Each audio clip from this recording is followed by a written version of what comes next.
तो कुल अऊज़ु बिरब, फिर बा के नीचे ज़ेर, लेकिन आगे हम देख रहे हैं अलिफ और लाम है।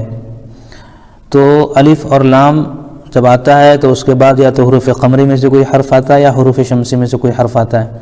तो यहाँ पे हुरूफ शमसी में से नून आ रहा है, इसलिए अलिफ और लाम को ना पढ़ेंगे, बा को डायरेक्ट नून में मिलाएंगे।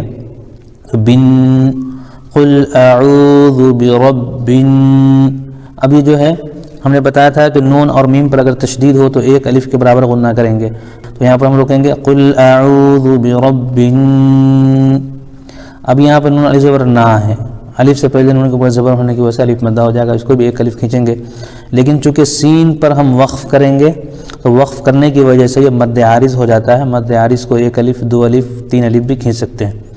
तो हम पढ़ेंगे कुल अऊज़ु बिरब्बिन नास। ये हमारी एक आयत मुकम्मल हुई।